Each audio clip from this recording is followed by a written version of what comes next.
Hello, my name is Mary, and I'm currently involved in a collaborative effort with my husband Samuel at his family owned business, The Enterprise, run by my father in law, Liam. It's a cozy, welcoming company with a small team of about 6 people. Liam, known for his quiet demeanor, tends to stay away from daily operations, leaving much of the leadership to Samuel, who is poised to be the next president. His commitment shines through as he engages with clients and drives new projects, demonstrating his dedication to the company's growth. During major initiatives, all employees come together, creating a dynamic and passionate work environment. I've been part of this vibrant setting for 8 years since marrying into the family. However, my mother-in-law Amanda seems to have reservations about my involvement. Just recently, when I returned home early to prepare dinner while Samuel stayed late at the office, Amanda confronted me with harsh words. "How long do you plan on clinging to our family business?" she questioned, her tone heavy with reproach. Since her retirement, it seems Amanda has shifted her focus from enjoying her newfound free time to critiquing my choices. In response, I remained composed and asked, "What do you mean by clinging?" Amanda interrupted, implying that my marriage to Samuel was more out of necessity, suggesting I was exploiting the opportunity to work at their company. This wasn't the first time I faced such accusations. It was becoming a frequent occurrence. When I married Samuel, I chose to leave my previous job to join his family business. A personal decision, not a result of unemployment, as Amanda seemed to believe. "Mom, it's not that I couldn't work elsewhere. I chose to be here," I explained, but her dismissive response revealed a clear misunderstanding of my motives. The tensions with my mother-in-law didn't end with words. Despite her promises to manage the household after retiring, she rarely contributed, leaving Liam to seek her help with chores. Amanda stubbornly insisted, "I've worked all my life. Now it's the daughter-in-law's turn to handle the household duties." As a result, the responsibility often fell to me for dinner preparations and cleanup. One afternoon, I gathered my courage to address a lingering issue. "Amanda," I began hesitantly, "I've noticed the dishes often stay unwashed in the sink. It would help if you could tidy up after your meals." Unfortunately, my cautious approach ignited a fiery reaction. She lashed out, accusing me of overstepping my boundaries and questioning my right as a daughter-in-law to impose rules in her home. Caught in this draining exchange, I became acutely aware of the time slipping away. If I didn't start dinner soon, our meal would be significantly delayed. Despite my growing frustration, I managed to remain calm. "Mom, let's continue this conversation later," I suggested, hoping to ease the tension and shift my focus back to dinner preparations. Seemingly cooled by my proposal, Amanda retreated to the living room, leaving me alone with my thoughts amidst the clatter of kitchen utensils. Both Liam and Samuel were no strangers to Amanda's abrasive treatment. They often tried to intervene when they witnessed it. However, their attempts seemed to have little impact. Each time they addressed the issue, their expressions reflected deep concern and frustration, demonstrating their earnest desire to foster harmony within our family dynamic. Ironically, when they admonished Amanda, it only redirected her anger toward me, intensifying her hostility. Though I had never endured physical violence, the emotional weight of Amanda's words was profound. Liam and Samuel's support was my refuge, helping me withstand her biting remarks. That support was tested one particularly challenging morning. After cleaning up from breakfast and preparing to leave for work, Amanda suddenly exclaimed, "Oh my, what a mess! A trash heap here." Without warning, she doused my handbag with a bucket of water. I stood frozen, a mix of shock and anger leaving me speechless. "What are you doing, Amanda?" I finally managed to say, my voice trembling with disbelief. Her response was dismissively flippant, reminiscent of a mischievous child. "Oh, was that your stuff? I thought it was just a big piece of trash." Her casual dismissal only fueled my fury. "Even if you thought it was trash, who pours water on it?" I protested, struggling to understand her callous disregard. In the morning light flooding the living room, I found myself facing Amanda, her expression icy and determined, as if she had resolved to take drastic action. "What kind of reasoning is that? Now the carpet is soaked, and what about the vacuum cleaner?" My words tumbled out, laced with confusion and frustration as I hurriedly removed my waterlogged items from my bag. Important work documents were laid out on the table to dry. Amanda looked back at me with chilling nonchalance, her face revealing neither remorse nor concern for the chaos she had caused. "You don't need to go to work anymore," she stated flatly. I was utterly baffled by her declaration. "Excuse me." My reply was heavy with disbelief. Her next words felt like a sharp stab to my heart. You've been clinging to this house for 8 years, but today I can finally get rid of you. Her voice was filled with a venom and resolve I had never witnessed before. My mind spun as sorrow swelled within me. Getting rid of me? I echoed, disbelief coloring my tone. She made me feel like a complete outsider in this family. My daughter is joining the company, so we need you to leave. Today's your last day. All you have to do is bow your head to your father-in-law and Samuel and apologize for all the trouble you've caused. Her mocking laughter felt like salt in my wounds. She was leveraging my position at work to oust me. I had poured years into that job, building both respect and cherished memories. And now, I stood shocked and heartbroken. I struggled to comprehend the harshness of her decree. I had devoted myself to this family, yet it felt as though my sacrifices were meaningless to her. Are you sure about this? Wasn't Emma working in a clothing store in Philadelphia? I questioned, my voice tinged with confusion and concern. My role was more than just a paycheck. It was my path to personal fulfillment. Emma, my sister-in-law, had grown weary of city life and its impersonal interactions. She told me she was tired of dealing with the coldness of Philadelphia, so I had offered her a job once she returned home. But Amanda's explanation left little room for argument. Amanda, I said, but her words struck like a harsh winter gust. She's agreed to come back immediately, and now that she is, I want you out of this house.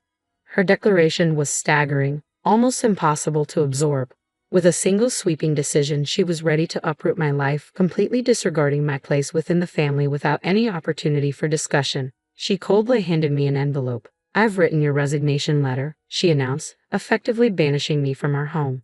In that moment, my heart shattered. Years of dedication and togetherness felt dismissed as trivial, like discarded pieces of paper. Her actions tore at the fabric of our family bond, leaving it irreparably damaged. With a heavy heart, I made the short 5-minute walk to the company, a path I had trodden countless times before, but never with such a tumult of emotions. Under the cool morning sky, each step felt laden with the gravity of the unfolding situation. Upon entering the office, I braced myself for the inevitable. I shared the news with my father-in-law Liam and my husband Samuel, relaying Amanda's harsh ultimatum. Their expressions reflected a blend of shock and restrained anger, yet they remained composed amidst the turmoil. Tentatively, they suggested that perhaps it was time for me to step away, to show Amanda the real impact of her demands. This idea plunged my heart into further chaos. After years of relentless work at our family business, the thought of taking a break longer than the brief holidays of Thanksgiving or Christmas felt both foreign and overwhelming. However, encouraged by Samuel and Liam's supportive words, "Why don't you spread your wings for a change?" I resolved to take a short trip. As I packed, my mind swirled with reflections on my life, the choices I had made, and what the future might hold. Meanwhile, my sister-in-law Emma, who was supposed to replace me at the company, arrived shockingly late at 2 p.m. Her lackadaisical attitude left Samuel and Liam bewildered and frustrated. Despite their efforts to engage her, Emma showed little interest in grasping the intricacies of the business. Hearing this, a wave of anxiety washed over me regarding the company's future, even as I looked forward to my journey. I was determined to leave without another encounter with Amanda. As the train pulled away, I quickly set off, gazing out at the shifting landscape. It was a moment to reflect on my past and present. This journey offered not just physical distance, but a chance to breathe and consider the path ahead. While savoring the local seafood specialties, my thoughts often drifted back to my family and our business. On the 5th day of my retreat, my serenity was abruptly disrupted by a tearful call from Emma. "What's going on?" Mom said it was an easy job, just sitting in a chair, but Samuel and Dad are acting like I can't do anything right, she lamented. Her words, likely echoing my mother-in-law's assurances, caught me off guard. Despite the leisurely pace of my days, I knew it was time to address the reality of the situation. "So, Emma, how proficient are you with computers?" I asked, sensing her hesitation. "Well, I usually watch videos online and play games," she replied, her answer hinting at limited technical expertise. Curious about her capabilities, I probed further. "What about software tools like Word or Excel?" Her puzzled expression surprised me, especially considering her background in the Philadelphia apparel industry, where tracking sales and managing inventory would require basic computer skills. "Can you handle calculations for sales or fill out documents?" I inquired. She confidently assured me she could manage that task. However, when I pressed with a more specific question, "Can you calculate the right amount of tax?" Her confidence faltered. This wasn't just a test of her math skills, it was about her ability to apply them in a practical business setting. While Emma might have other talents, it was clear she lacked the skills needed for the job. Her discomfort grew, especially regarding calculations, likely fueling the criticism from Liam and Samuel. It's crucial to confront the motives of my mother-in-law and her supporters who want to oust me, I thought. Since you're taking over my role, I expect you to manage the accounting tasks proficiently. Also, be mindful of email etiquette. What's casual among friends is inappropriate for business communications. You'll also be responsible for scheduling staff shifts. Our team is small, but we take everyone's requests for time off seriously, so don't prioritize your convenience over theirs. I advised her firmly as I outlined her responsibilities. I could hear Emma sobbing on the other end of the line. It was a tough conversation, but necessary to help her grasp the reality and expectations of the role she was stepping into. I thought it would be straightforward, but Emma abruptly ended the call, clearly overwhelmed by the tasks ahead. Over the next 4 days, I took the opportunity to explore Philadelphia, the very place Emma had escaped from. Surprisingly, I found the locals warmer than I had expected, a stark contrast to the cold-hearted nature of my mother-in-law Amanda and Emma, who seemed intent on pushing me out. A week after leaving my job, I returned to my in-laws' house. As soon as I arrived, Amanda confronted me, her face flushed with fury. "How dare you make my daughter cry? You won't get away with this," she yelled, her eyes blazing with anger and confusion. Before she could reach me, Samuel and Liam intervened, trying to calm her down, although her anger showed no signs of easing. "Emma is upset because she got scolded for trying to boss around her employees without knowing how to do it properly. It's not Mary's fault. Besides, Mary hasn't been here for a week, so she couldn't have upset Emma," Samuel explained, his voice calm yet firm as he sought to dispel the baseless accusations. Amanda shot back, her emotions boiling over. "It's because of her. This woman is the reason for Emma's troubles." She hurled suspicions at me without any real basis. "Where is Emma, by the way?" I asked, scanning the room but finding her nowhere, deepening the mystery. "It's odd. Emma has nowhere else to go since she gave up her apartment in Philadelphia. I assumed she'd be here," I pondered aloud. Samuel then shared, "Emma's locked herself in her room. She's been crying and doesn't want to go to work anymore. She's overwhelmed, likely because she lacks the skills needed for the job." Amanda, still incensed, accused, "You've been turning Samuel and Liam against me. They wouldn't say the company runs better with you than with Emma, unless you poison them against her." Samuel sighed deeply, clearly weary of the ongoing family drama and his futile attempts to clear up misunderstandings. "Mom," he began again, hoping to clarify, "it might sound unusual, but Mary is exceptional at her work. She's certified in bookkeeping, her secretarial skills are top-notch, and she's even studied Spanish abroad. She handles all our multilingual communications at the company." His voice carried a hint of pride. Amanda looked surprised, clearly unaware of my qualifications and contributions. "That sounds like something out of a TV show," she muttered, reflecting on the unexpected information. I had been so focused on earning various certifications and immersing myself in my studies that I hardly had time for social activities or romance. It was during this time that I met Samuel when he visited my company for business.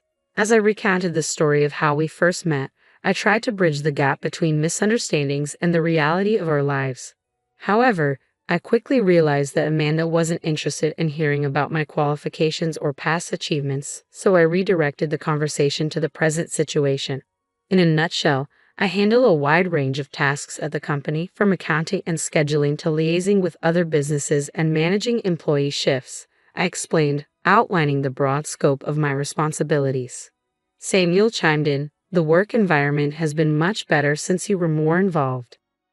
His comment surprised Amanda. Just then, Liam, Samuel's father, interjected with a surprising revelation. "We're considering shutting down the company soon." Emma made a significant mistake. Instead of preparing documents, she chose to handle phone calls because she thought it would be more fun. She ended up being rude to an important contact, which could have serious repercussions. I was stunned, covering my mouth in disbelief. "I can't believe Emma would do something like that," I murmured, filled with dread at the thought of how her actions could potentially lead to the company's downfall. As I wrestled with these anxious thoughts, the story took another unexpected turn. Liam explained that the president of the other company had suggested considering a merger, expressing interest in absorbing our family business. This unforeseen yet hopeful development could stabilize our customer base, something Samuel had been striving for through his diligent sales efforts. Relief washed over Samuel and Liam, but not Amanda. Suddenly, she objected, "That's not acceptable. Samuel must become the president. This company is ours, isn't it? He's not just going to be an employee." Amanda exclaimed passionately, unwilling to accept the possibility of losing the prestige associated with owning the business. Her outburst caught the attention of Emma, who had come downstairs to see what the commotion was about. Amid the chaos, Liam spoke up with a calm but decisive tone. "I am divorcing you. You've not only resisted change and neglected your duties at home and to the family, but have also learned about your escapades with younger men. I can't support that behavior any longer." His announcement shocked everyone, especially Samuel and me. Liam then retrieved divorce papers and a photo of Amanda with a young man from a shelf in the living room, placing them on the table. "You can see these divorce papers now and take your belongings. I won't pursue alimony. Trying to get any money from you would be pointless," he stated firmly. "How can you say that? Haven't I devoted myself to this house all these years?" Amanda protested. "Have you done any real housework in the last 8 years? Spending someone else's money on young men doesn't count as devotion to this house," Liam countered, revealing a rare frustration. It was the first time we'd seen such a stern side of him, usually mild-mannered, as he addressed the deep-seated issues simmering within the family. The sight of Liam, usually so composed, visibly upset, shocked everyone, especially Emma, who had just entered the room. Her body shook slightly, a clear sign of her astonishment and fear. "Emma, this involves you too," Liam declared, his voice firm. "You came back because you couldn't make it on your own in Philadelphia, and now you can't even secure a job here. You act as if you're above everyone else. You've stopped trying altogether. It's time for you to leave this house as well." Emma was stunned, her face a mix of confusion and denial. "Wait a minute, Dad. Maybe Mom has her issues, but I'm still your daughter, right?" she protested desperately, trying to cling to her place in the family hierarchy. Amanda, feeling the sting of her daughter's words, expressed her shock. "Are you betraying me now, Emma?" she accused, her voice tinged with hurt and disbelief. As tensions escalated, Liam quickly intervened to prevent further conflict. "To avoid more trouble, I've arranged for you both to stay with an acquaintance until you find your footing again. They will be here shortly to pick you up. Please get your essential belongings ready," he instructed, his tone leaving no room for argument. With heavy hearts and no other options, Amanda and Emma packed their belongings. Shortly after, an acquaintance of Liam, who managed a factory with living accommodations, arrived to escort them to their new temporary home. Meanwhile, Samuel, Liam, and I took the opportunity to inform our employees about the impending merger with a larger corporation, preparing them for the changes and challenges ahead. Amid these significant life adjustments, I discovered I was pregnant. I shared the joyous news with the president of the acquiring company, who responded enthusiastically and promised to arrange a suitable replacement for my position, ensuring a smooth transition. With the promise of new beginnings and the anticipation of our growing family, Samuel and Liam dedicated themselves even more passionately to their work, inspired by the bright future ahead.